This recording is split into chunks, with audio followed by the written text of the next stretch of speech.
Welcome back to Outdoors with Larry Ray on ESPN 790 AM. Brought to you proudly by Sportsman's Warehouse, Counts Marine, the Tennessee Wildlife Resources Agency, and Avery Superstore.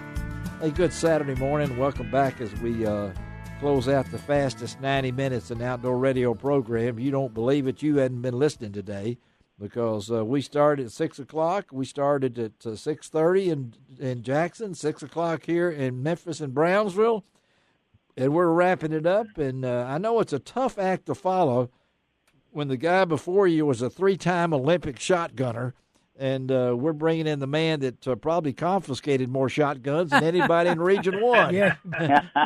When it comes right down to it, and that's our good friend Brian Thompson, law enforcement chief for Region 1. Major. That's right, Yeah, well, I thought it was minor. No, that was you. Yeah, okay. that's what I get called. I do get called that. You get called minor a lot, but A lot. Brian is retiring after 6 years with the TWRA.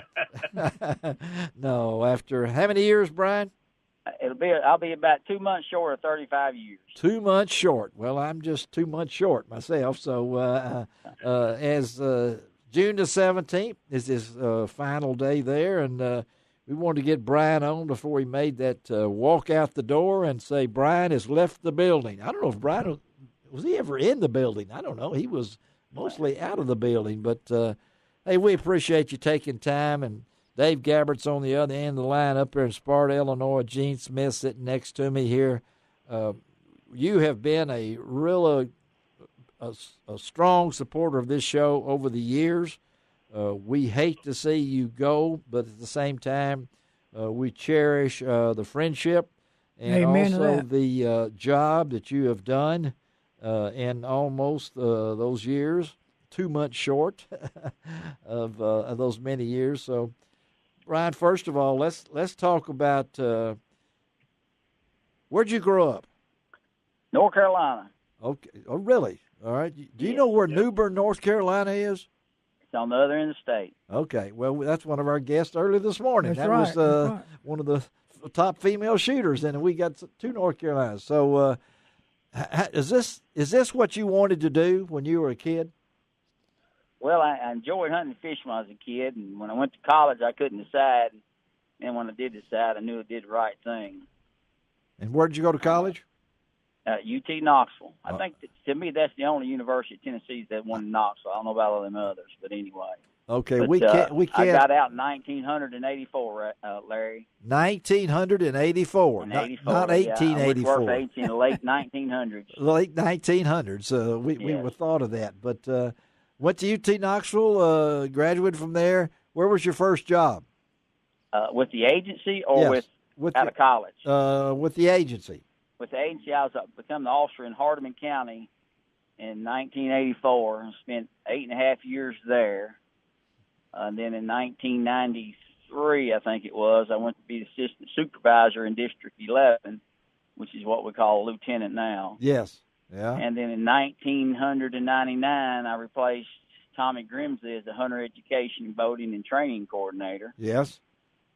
And then in 2008 or so, I think I become the supervisor of District 11.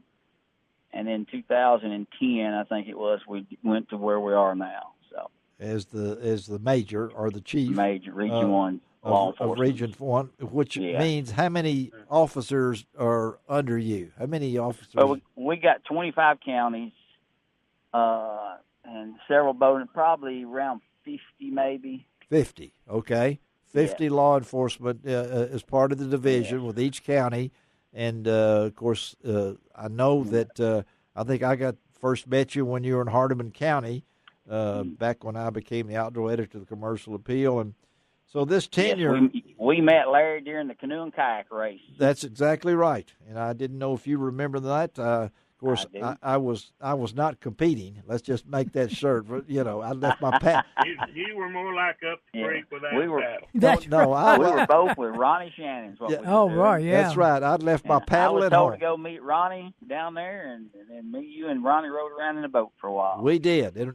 I think we won that race. We were the first one into the harbor. We were the first one to the end. That's right. And weren't near tired as the others. That's right. Well, talk about the position that you're in right now, and what the position pertains to. Well, basically what I do, I supervise the 2 enforcement districts we got in Region 1, District 11, District 12, and just I see my job as make sure my guys get what they need and fight to get what they need and all that good stuff. But that's the main thing. I make sure they get what they need, and then then there's times you have to tell them what they need or what they're going to get, and bridge a gap for a lot of different things. So. It's not a 9-to-5 job. So. Oh no! It rings when CWD was. Here we go. Right. Oh, we almost got through the show without it, but I knew it would come up. Here it comes. That phone rings in the mornings, at night, and it always has throughout my career. Nowadays, as I've always said, since cell phones have come around, worse. And Dave Gabbard understand it that you get home at supper, you sit down, and your phone ring. There used to be these phones that sit on the wall. Yeah. And they would ring. Right. Yeah. And it was always, hey, they knew you was at home, probably home eating lunch or supper or whatever. But sometimes you'd answer and they'd say, "What are you doing home?" You think, well, if you didn't think I was home, why'd you call me? That's right. But nowadays, the game warden's got a cell phone in his hand, so you can call him anytime. Right. So if you don't wait till he comes home for supper time, you call him right now. Go ahead. Yeah. We've had a lot of changes, some good and some bad, but to me, that's probably one of the better ones. And I know also my wife appreciates it more that the phone don't ring at the house. Mm-hmm. They just call me direct, and I answer, and I walk outside, so as opposed to her having to take messages and notes and all that stuff. Well, I thought you used to answer the phone was in your shoe, like Maxwell Smart. Right. I mean, you guys were never far away. I know, Dave, you've been friends with Brian. I've been friends with Brian since he come on board, and we go back a long way. Brian one of those unique individuals. We did a lot of what I call dog and pony shows together as officers. We hung out a lot at 4-H camp in Milan. I think he was the blonde brownie eating championship up there. Yeah, that I was. But I could tell stories on Brian. Brian, he has a unique sense of humor. I remember Brian went up to Crossville one time, and he, just for a joke, he walked in the Crossville office in a pair of overalls, and he had some of these false Bubba-looking teeth he put in. Oh, no. And he walked up to the counter, and he had them women in there, what I heard, just couldn't believe that this guy, what holler did this guy come out of? Yeah, basically, that's exactly right. You did that, Brian? I did. And they got a message to me. Now, they find there a little bit later, finally somebody come up and recognized me. And he played along for a little bit, and then we couldn't keep it up no longer. And then I got a message, don't let the sun set on me in Crossville. Uh-oh. Don't come back to Crossville. But I want to touch on one other thing that people might not know about Brian. Some of the other volunteer work. Brian, I know over the years, I want to tell us a little bit about Brian's he's always had a unique relationship with his dogs, and he's one of these fortunate individuals that's gone through the vetting process that he can take his dogs in hospital. He can even do St. Jude. Really? Which service dog. Yeah. It's kind of like comfort dogs, Yeah. She's actually a therapy dog. Yes, Yeah. I have one. Therapy. I have one now that she visits St. Jude in Lebanon twice a month. What dog? What kind of dog is this? Hospital in Jackson. She's a golden doodle. Now, Larry, you know what I do for a living. Now, think about a dude like me having a golden doodle that looks like a poodle. Some of the ribbon I got. That's okay. What's her name? Her name is Piper. Piper. Piper with a P. It should be Hyper with an H, but it's Piper with a P. Oh, it's Hyper or Piper? Piper. It should be Hyper, but it's Piper with a P. Okay, Piper. That's correct. And you take her twice a month? Is that right? We volunteer twice a month at St. Jude, Lebanon, and another hospital up here in Jackson, Ayers Children's Medical Center. So what do you do when you take the dog? What happens? We go visit sick kids. We visit nurses, doctors, all types of folks. Really? Yeah, we spend about an hour at each hospital. Yeah, there's one comes sees my wife at the hospice house. Really? Yeah, golden retriever. Okay, and but this is a golden Doodle. My golden doodle. Yeah. She's 3/4 poodle and 1/4 golden retriever. She looks like a poodle. How much is she's a big dog then? About 55 pounds. 55 pounds. Okay. And you've been doing this for how long? 7 years, maybe. What made you do it? Just I come up with this unique dog that I did not want.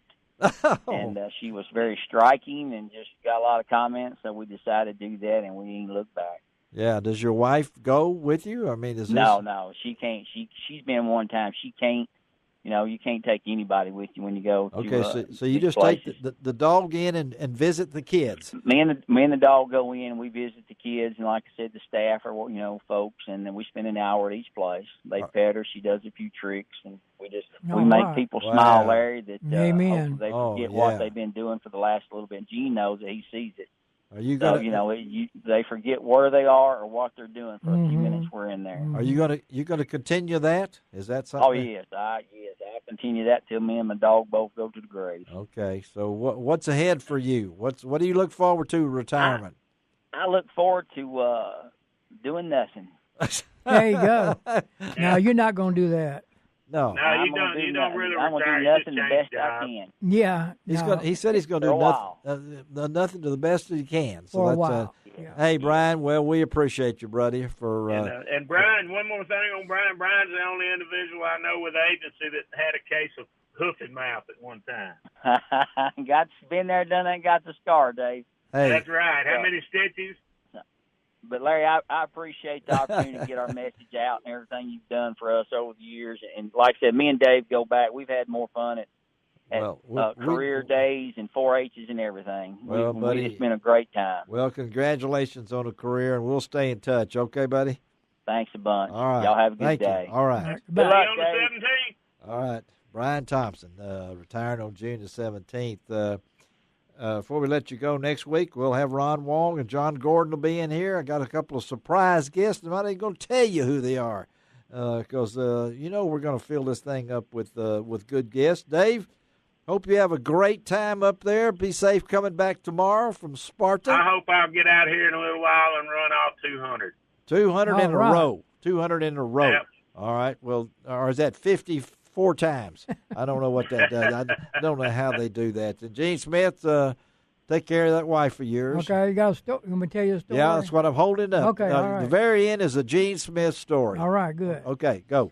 All right, this cat died. He went to heaven. Yeah. And he told St. Peter, I've had a hard life. I need to relax. And the cat did. The cat did. So St. Peter fixed him a nice big pillow and a big old bowl of milk and stuff like that. And he was relaxing, just enjoying heaven. Uh-huh. Well, later on, some mice come up.